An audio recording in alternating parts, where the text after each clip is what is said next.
guess my favorite time of year? Is it COVID or is it spring? Grab your tea. I'm having lavender. I'm doubling up on Blueprints videos because I want at least 10 a quarter. And as of right now, I'm definitely not going to hit that goal. I also have a lot to say. Every time I sit down and record, I end up talking for like an hour. And I like these to be about like 20 minutes. So, ain't scared. This is what I get for using fountain pens like a nerd. I have notes. They look like this. This is actually my dreaming notebook and not my systems notebook where I usually take notes because I am ideating about what is possible. As I said in the last one, I think that we might be underselling how much we have here. Like we have an opportunity to do something really, really cool, and settling for spectator sport is disappointing. Like at minimum, it's disappointing. At maximum, we are losing the opportunity to create a network of people embedded in their local communities doing work that matters to them and learning from one another. I never, ever delude myself into thinking that I am the most interesting person in the room. I'm not. I'm just the person on this digital stage. The reason I keep talking about how nice it would be, not even nice, how much capacity for revolutionary thought, intent, and action is present in us speaking to one another is because I think that that's what community does. I'm not trying to say that online community is at all like a replacement for in-person community. I do think that you need to know your neighbors in your physical meat-based life and in our digital ether space. And I want to double down on those takes. I got a message from the homie Doris. It was so well received. It was so lovely. Thank you for that. Oh my goodness. I love voice notes. It made me really happy to get one via email. The thing that struck me about this voice note is that it came with a very sincere apology in understanding that I am not here to flex. Like, I'm not here to record my blueprints and hope to inspire the masses someday with, like, my prowess at being alive. I'm here to engage in the sport of community. It is an exercise, as Doris called it. The voice note came with an apology because they're like, this is not how I used to engage in your artistry, just like being content to watch and feeling as though my financial contributions, which are very helpful, by the way, keeping me alive, that they were enough to indicate that I cared. I'm not about to say that the energy of money is like ho-hum or flippant. It's not that I don't care. It's that I think that we have the capacity to do more than just keep me alive or keep these projects running, or even the expansive nature of these projects. I tout getting to know your neighbors as a life skill and also a necessity if you are someone who desires change. Like you do need to know the people that you live by and what it is that they need. Like you need to know what the people that you are in proximity to are compelled by. And every time I say this, including in this space, I think it was Greta, or not just Greta, but the one that I saw was Greta on the website, who said, this is more dubious advice when you live by Trump supporters. And every time I say, hey, you really do need to know the people that you live by, I get some variation of this comment. And it irritates me to my bones. So Greta is not CC'd on this email. What I'm about to say applies to everybody because so many people, like I'm talking hundreds of comments over the last, I don't know, handful of years, probably thousands, honestly, at this point, have said something similar. Iswatu, you wouldn't be saying this if you knew what it was like to live in politically hostile environments. This, for one, presumes that I am like from the city. I'm not. Okay. There's a reason I talk about being from the mountains all the time.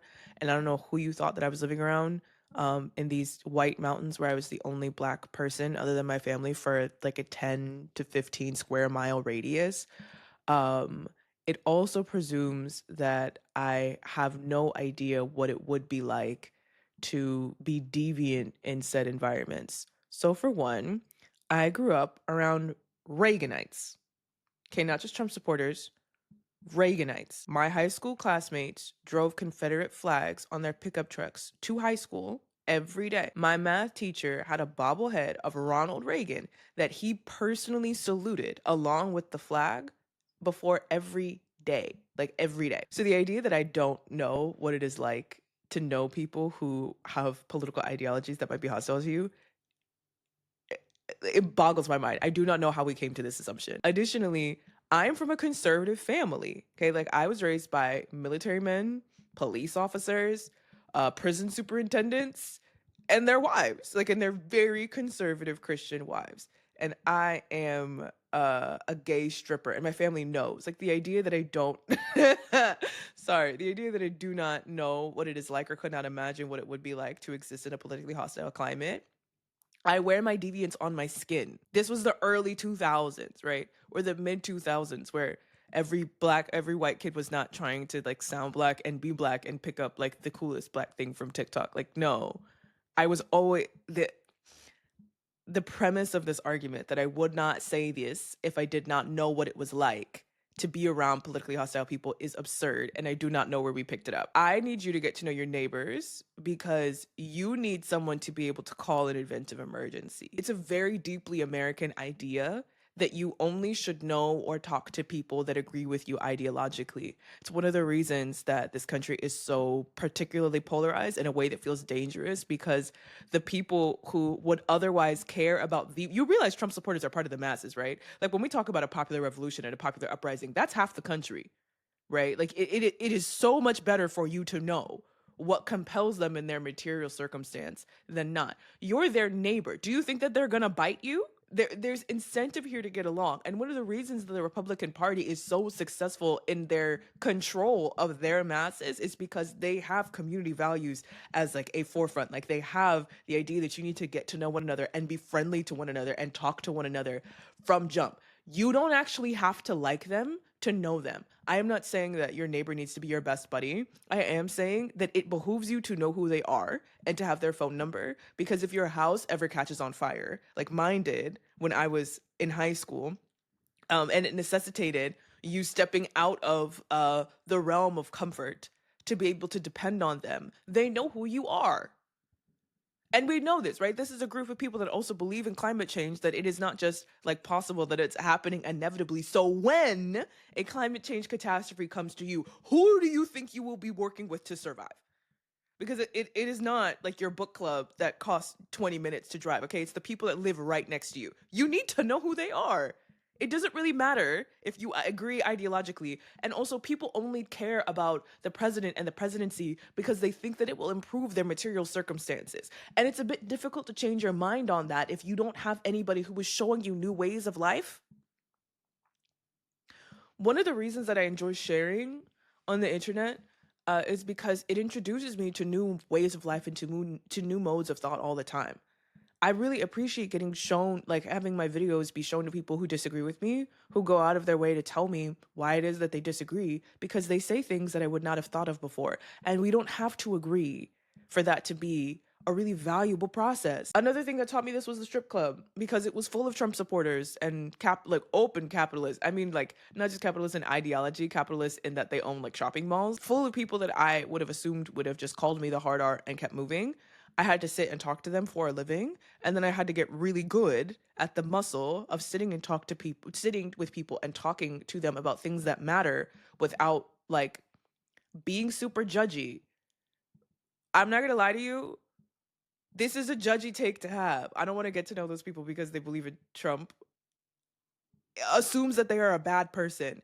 And there's really like that's never an ideology that's going to be helpful to us as people who are designed to care about the masses. They're included in the masses. You should want to know how they think and why they think that without the the evangelist nature of only wanting to think so to be able to change their mind. The ideology behind it's helpful to know your neighbors is literally just that. They're the people that are right next to you. It is helpful to know who they are. It's helpful to know their names, the names of their children. It's helpful to know what they need and what they need to be supported by.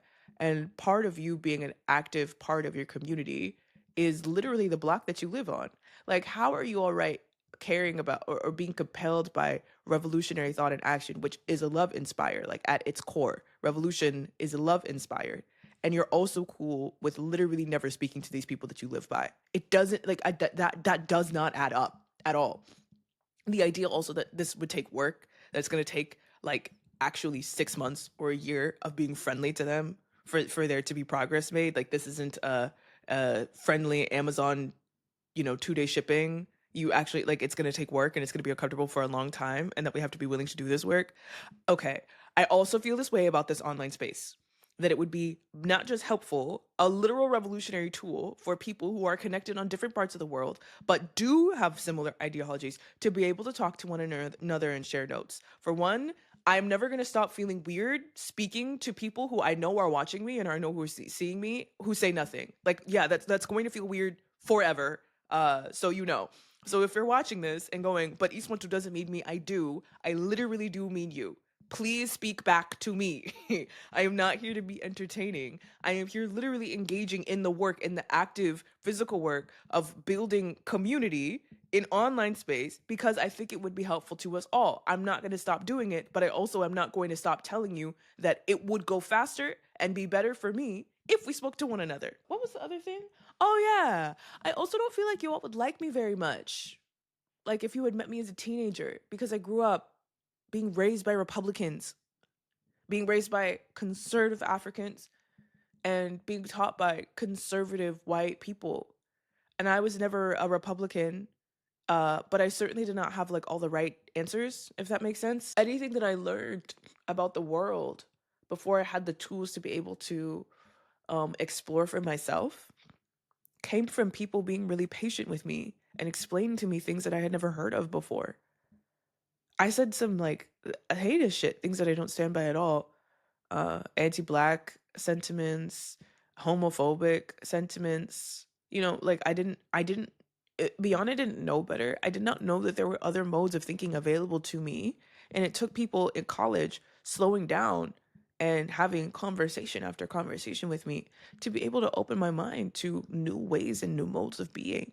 It took a long time, and it took people who were willing to be my friend even though I didn't have like the I didn't have the like the appropriate political takes for the life that I said that I wanted. And that's like in heavy square quotes, right? The appropriate political takes. It took people talking with me and like breaking social convention and being patient and going out of their way for me to be able to expand into the person that you see in front of you today. So every time I see things like this, well, those people don't think like me and they're bad people because of that. I'm like, yeah, y'all, you would have written me off so quickly. And I know that that's true actually, because when I was like in my senior year and connecting with some people that had been with me all 4 years, but we had just never like aligned. They were like, "Yeah, you kind of said like this, that, and the third, and I didn't really want to be your friend because of it," which like is your prerogative, but the person that I am outside of my like political leanings or my political understandings is robust and one that you probably would have liked had you been patient because we're here now. You like me now. And many of the key parts of my personality or character or affect or circumstance have not changed at all. I've just, my worldview has expanded. And my worldview expanded not because I received negative reinforcement and was like, oh my gosh, I need to study the right things to say.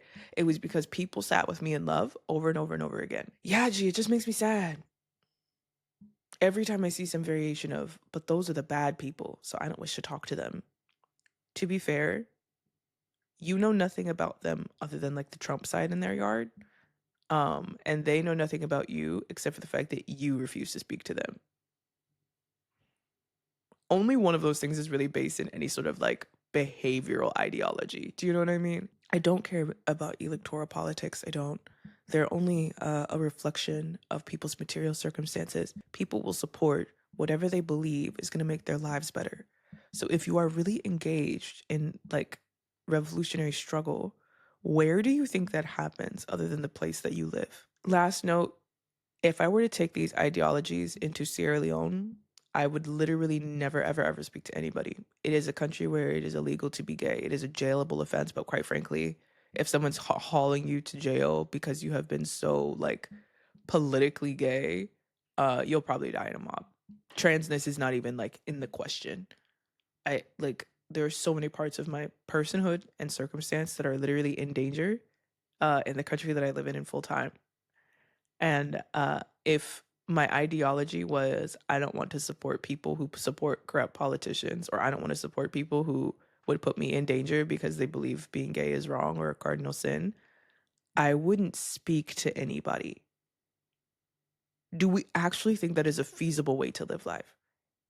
And how on earth are those people going to know that different things are possible if they never meet a different thing who is willing to break social convention and be patient with them while they learn. These ideologies, it just like it doesn't add up for me in a way that feels so obvious. And as far as this space goes, every time people participate, my life gets better. And I see you all participating with each other, and I think it's lovely. And then it stops, and I do not know why. So, community building is an exercise, and you have to keep doing it. And the more we do it, the more we'll reap. I'm not going to stop. And I'm not saying that my participation here is contingent upon anybody else participating. I am saying that if we have the desire um, to gain sovereignty and we have this space that is away from algorithms and prying eyes, right? There's like a kind of a minimum bar for entry being that it's paid, that you have to get in like via payment. So there's a minimum amount of like investment that you have in this space, and it's not accessible to the general public. Like, we can do what we want. We have the capacity to create something really cool here, but we require more people to participate. And I'm not saying that it's not cool on my own. I'm saying that I am not the most interesting person in this room. And there are a lot of you doing interesting work, and you keep talking to me directly about it. What if we were brave enough to talk about it in the comment sections where everyone could see?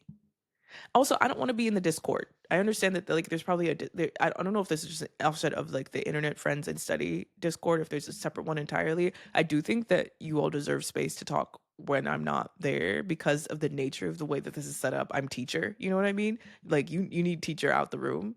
However, like, am I making sense? I've run out of words to explain why this matters to me. And it is not just in principle. I think our material circumstances increase, like we have better tools wider available to us by speaking to one another. And if we were to be engaging in both, I um and recording it, like if Greta was like, you know what, I have been galvanized this, I'm gonna like make some nice hi neighbor little thank you cards. A card, okay, this is just a blank card, it has watercolor paper on it, I splotch some watercolors on it, I write a nice note, and I leave it in people's mailboxes. Do you know how much my Trump Republican neighbors love my parents? They love them. These black hard R, okay? Like, these people grew up racist as hell. They live in a white fight environment. They were not friendly when we first got there. But my mother is so relentlessly kind to people that it's just difficult to hate somebody who goes out of their way to say hi to you and to tell you that you look lovely and like brings you baked goods or meat. You know what I'm saying? Like, it really is difficult to dislike someone who's going out of their way to be nice to you. It is. And now, when I go back to take care of them in their house and I'm doing my hot girl walk across the neighborhood, there are all these white adults that I don't know that I'm also like, is this gonna be hey, are you about to, throw a bottle of urine at me outside your car? No. They're like, how is your mom? We know she just had surgery. We left you some oranges. Has it occurred to you that the only people that it is helpful to for you to look at someone in their ideologies and decide that they're a bad person you're not going to speak to is the empire? Has it occurred to you that these are just divide and conquer strategies? Has it occurred to you that the polarization that is happening on like a mass scale in the United States does not benefit us in the masses at all? Because if it has, how has that not changed your actions? And has it occurred to you that the celebrity culture that we all detest in, we participate in when we only gawk at the person that's on stage, but we do not speak to them? I know that I'm asking us to do something that is scary and has consequences and sets us up for rejection. And I know that I'm asking us to engage in these deviant activities for the long term. And I'm not going to stop asking that because I'm doing it, which means I know that it's possible. And I'm doing it and have felt every grain of when it was awkward or uncomfortable or I didn't make progress or I was frustrated with myself or whatever. And you all are watching these struggles and triumphs and narratives and finding it inspiring. So, again, what do I inspire you to do? Okay, that's all. See you again in a couple days. Have a good day.